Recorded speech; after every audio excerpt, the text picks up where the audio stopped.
Amigos e amigas, vamos a mais um momento da nossa liturgia da palavra. Momento de fé, de introspecção, de meditação. Vamos deixar Deus nos falar. Eu sempre transmito nos meus endereços telemáticos a liturgia para ser um ajudador dos presidentes de celebrações e também para seguir o que Jesus mandou: ide pelo mundo e evangelizai o que de graça recebestes, deem também de graça. Neste vídeo, a liturgia referente ao dia 13 de dezembro de 2024, sexta-feira, dia de Santa Luzia, Virgem e Mártir. No rito da celebração, temos o ofício da memória. A cor é vermelha, conforme eu estou simbolizando aqui, porque ela morreu pela Igreja, por Cristo Jesus. Santa Luzia, padroeira dos olhos. Vamos então às leituras, depois teremos uma biografia de Santa Luzia. Primeira leitura. Leitura do livro do profeta Isaías, capítulo 48, versículos do 17 ao 19. Isto diz o Senhor, o teu libertador e santo de Israel. Eu, o Senhor teu Deus, te ensino coisas úteis, te conduzo pelo caminho em que andas. Ah, se tivesses observado os meus mandamentos! Tua paz teria sido como um rio, e tua justiça como as ondas do mar. Tua descendência seria como a areia do mar, e os filhos do teu ventre como os grãos de areia.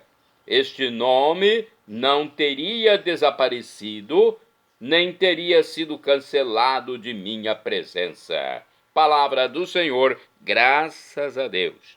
Vamos agora ao Salmo responsorial. É o Salmo 1, tanto na Bíblia hebraica quanto na de Jerusalém. Salmo 1, versículos do 1 ao 2, 3, 4 e 6. Refrão retirado da epístola, do Evangelho escrito por São João, capítulo 8, versículo 12. Vamos ao Salmo, então. Senhor, quem vos seguir, terá a luz da vida. Vamos repetir? Senhor, quem vos seguir, terá a luz da vida. Feliz todo aquele que não anda conforme os conselhos dos perversos, que não entra no caminho dos malvados, nem junto aos zombadores vai sentar-se, mas encontra seu prazer na lei de Deus e a medita dia e noite sem cessar. Senhor, quem vos seguir, terá a luz da vida. Eis que ele é semelhante a uma árvore, que à beira da torrente está plantada. Ela sempre dá seus frutos a seu tempo, e jamais as suas folhas vão murchar. Eis que tudo o que ele faz vai prosperar. Senhor, quem vos seguir, terá a luz da vida. Mas bem outra é a sorte dos perversos. Ao contrário, são iguais à palha seca, espalhada e dispersada pelo vento. Pois Deus vigia o caminho dos eleitos, mas a estrada dos malvados leva à morte. Senhor, quem vos seguir, terá a luz da vida. Repitamos: Senhor, quem vos seguir, terá a luz da vida. Agora vamos aclamar o Santo Evangelho e depois proclamá-lo. O Evangelho de hoje é o de São Mateus, capítulo 11, versículos do 16 ao 19.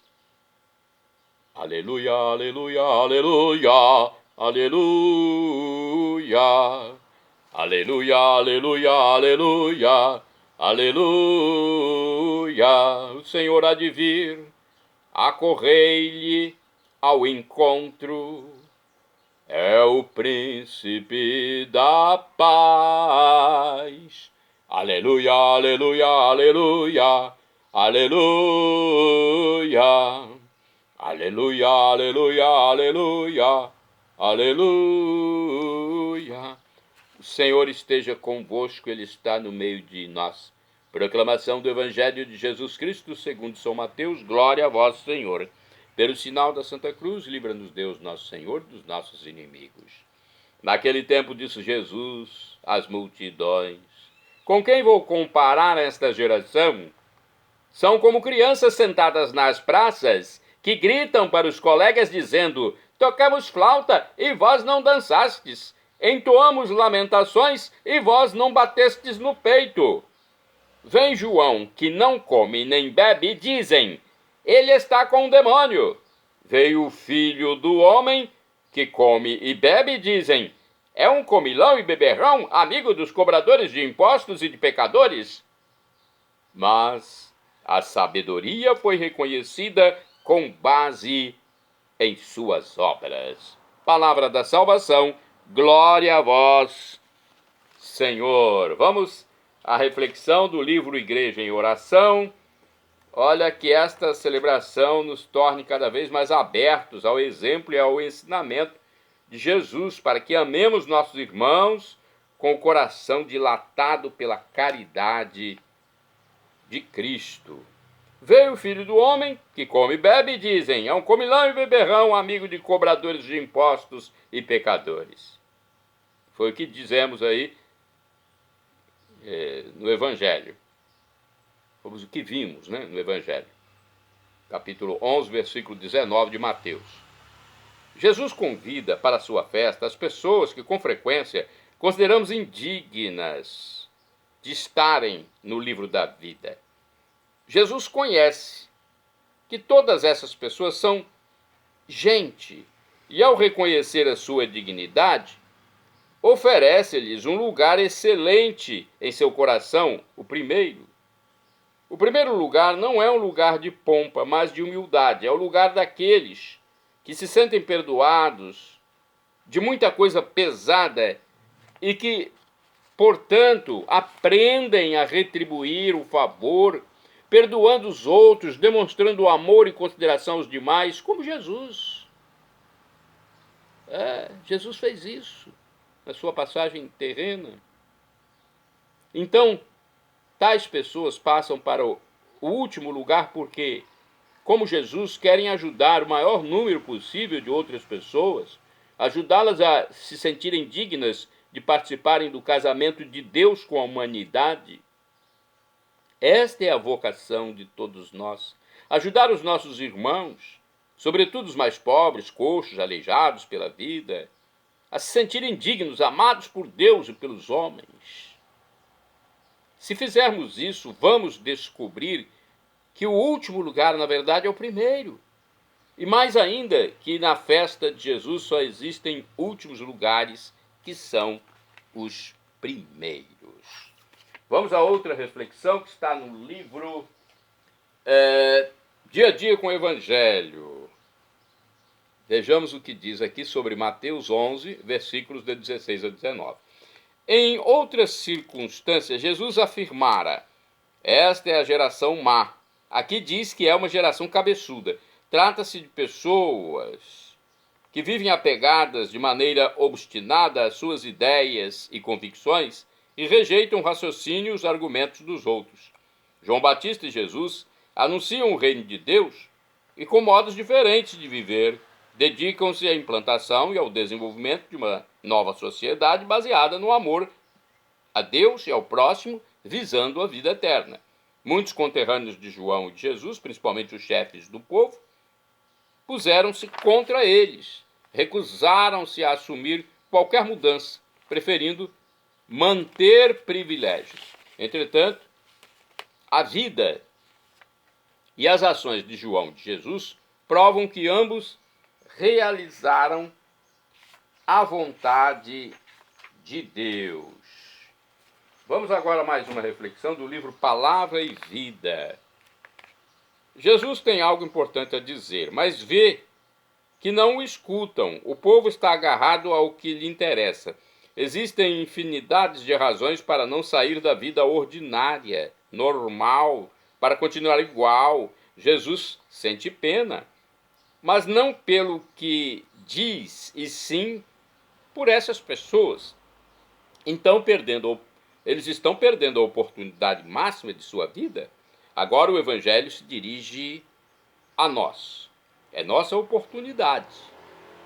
É nosso tempo que Jesus nos convida a abrir os ouvidos e deixar-nos tocar o coração, a mudar nossa vida, porque o que Ele tem a nos dizer, a mensagem do reino, vale a pena, visa a pátria celestial. Um dia nos encontraremos na pátria celestial, quando viveremos para sempre em felicidade plena, por todos os séculos dos séculos, corpos glorificados, semelhantes aos dos anjos. Já imaginaram isso, gente?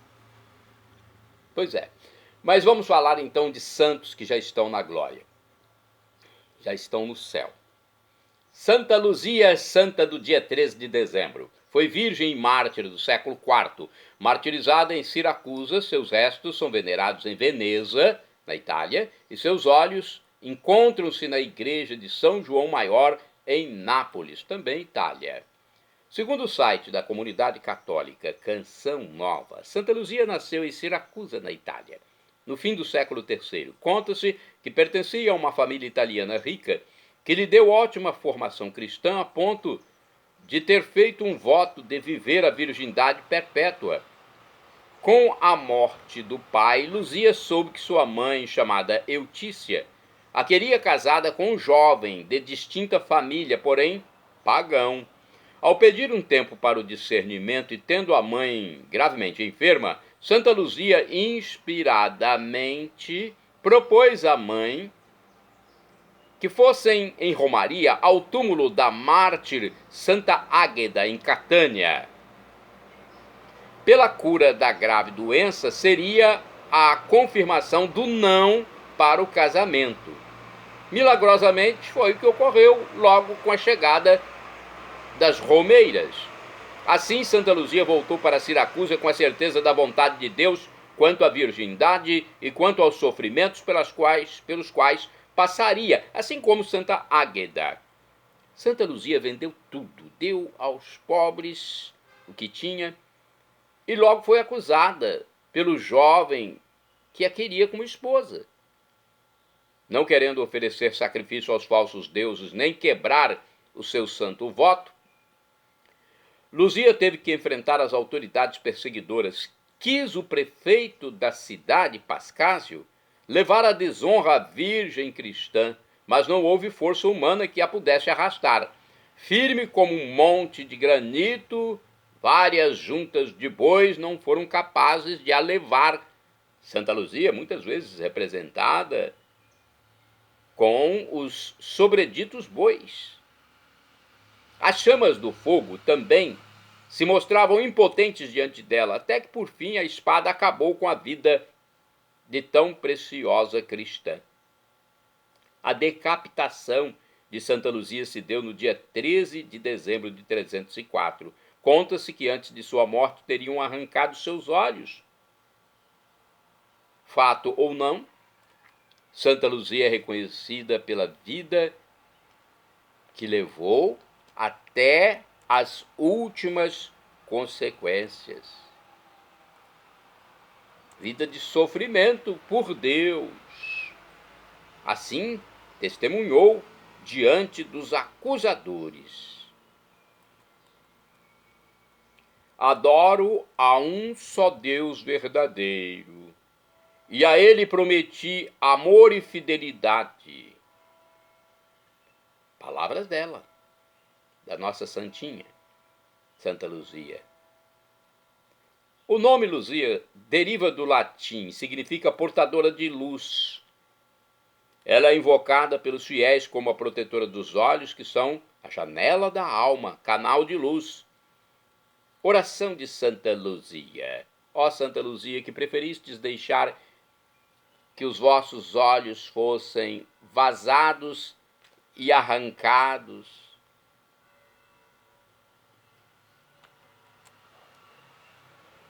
antes de negar a fé e compuscar vossa alma. E Deus, com um milagre extraordinário, vos devolveu outros 2 olhos sãos e perfeitos, para recompensar vossa virtude e vossa fé. e vos constituiu protetora contra as doenças dos olhos. Eu recorro a vós para que protejais minhas vistas e cureis a doença dos meus olhos. Santa Luzia. Ó Santa Luzia, conservai a luz dos meus olhos para que eu possa ver as belezas da criação. Conservai também os olhos de minha alma, a fé, pela qual posso conhecer o meu Deus, compreender os seus ensinamentos, reconhecer o seu amor para comigo e nunca errar o caminho que me conduzirá onde vós, Santa Luzia, vos encontrais em companhia dos anjos e no santuário. Santa Luzia, protegei meus olhos, conservai a minha fé. Amém. Vamos agora a mais uma santa. Santa do dia 13 de dezembro, Santa Odila, também chamada de Otília ou Odília, virgem do século VII, filha do Duque de Alsácia, na França. Foi a primeira abadesa do mosteiro de Hamburg, no qual instalou um hospital para doentes incuráveis e abandonados. Transformou em hospital e conventos, transformou em hospitais e conventos os castelos que ela herdou dos seus pais. Olha que coisa linda. De acordo com o site cruzterrasanta.com.br, Odila, também conhecida como Otília ou Odília, nasceu na região da Alsácia no século VII, quando esta região era um ducado da Alemanha. Na época, o soberano do local era um duque chamado Aldarico. Como todo soberano, ele desejava muito ter um filho que o sucedesse no governo de sua cidade, rica e poderosa. Aldarico era recém-batizado, mas não era um cristão decidido. Sua esposa, Bem-vinda, sim, era uma cristã caridosa, fiel, muito cristã mesmo. Nesta família nasceram Santa Odília. Nesta família nasceria Santa Odília. Porém, em condições muito adversas. Odila, a primeira filha do casal, nasceu com duas desvantagens. A primeira pelo simples fato de ser mulher, e seu pai, Aldarico, queria um homem para sucessor. Além disso, ela nasceu cega. Odila nasceu cega. Quando o pai soube disso, rejeitou-a e a expulsou de casa. O bebê foi entregue a um mosteiro de religiosas. Lá, ela recebeu cuidados e educação. As irmãs souberam criá-la com amor, alegria e muito cuidados. Olha o que as freiras fizeram por ela, apesar de sua deficiência visual. Certo dia, as irmãs receberam uma visita inesperada. O bispo da diocese, chamado Dom Heraldo. Ele chegou dizendo que teve um sonho no qual um anjo lhe ordenara ir ao mosteiro para batizar uma menina. Surpresa, as irmãs apresentaram a menina ao bispo. Ele a batizou dando o nome de Odila, cujo significado é luz de Deus. No exato momento em que batizava, o bispo foi movido em seu coração a dizer a ela: que os teus olhos do corpo se abram, como foram abertos os teus olhos da alma. No mesmo instante, Odila começou a enxergar e recebeu o dom da profecia. Mais tarde, ela veio a se tornar uma grande mística da igreja. O dom da profecia que ela recebeu impressionava a todos, impressiona até hoje. Ela previu, entre outros acontecimentos, a Segunda Guerra Mundial, descrevendo-a com detalhes. Aldarico designou o castelo de Hohenburg como que ficava no topo de uma montanha, às margens do famoso rio Reno, para ser um mosteiro. A Odila foi dado o cargo de primeira abadesa. Olha, ela recebeu essa função, essa missão, primeira abadesa desse mosteiro. Logo, muitas religiosas ingressaram nele. Elas passaram a atender aos pobres, doentes, abandonados. Por isso, logo Santa Odila fundou ali um importante hospital. Anos mais tarde, o próprio Aldarico e sua esposa Bem-vinda foram para o mosteiro, onde faleceram recebendo os cuidados da filha. Os castelos que Odila herdou após a morte dos pais foram transformados em hospitais e mosteiros. Houve um tempo em que o mosteiro ficou sem água por causa de uma grande seca que atingiu a região. Santa Odila rezou intensamente no mosteiro e brotou uma fonte de água milagrosa que sustentou o local santo nos tempos mais difíceis. Pois é, olha, um milagre que aconteceu e que está registrado. Ela conseguiu assim continuar sua obra de caridade junto aos mais necessitados. Após vários anos dedicados à caridade, à oração e penitência, Santa Odília faleceu no final do século VII, no dia 13 de dezembro. Ela foi sepultada ao lado da fonte que fizera brotar por sua oração. Desde então, vários fiéis doentes ficaram curados ao molharem-se nas águas dessa fonte. Em 1807, o local foi transformado num santuário, data em que o Papa Pio VII canonizou Santa Odila e autorizou seu culto e sua festa no dia do seu falecimento. Todos os imperadores da Alemanha, começando por Carlos Magno no ano 800, renderam homenagem a Santa Odila. O Papa Leão IX e o rei inglês Ricardo I fizeram peregrinação para visitar o seu túmulo.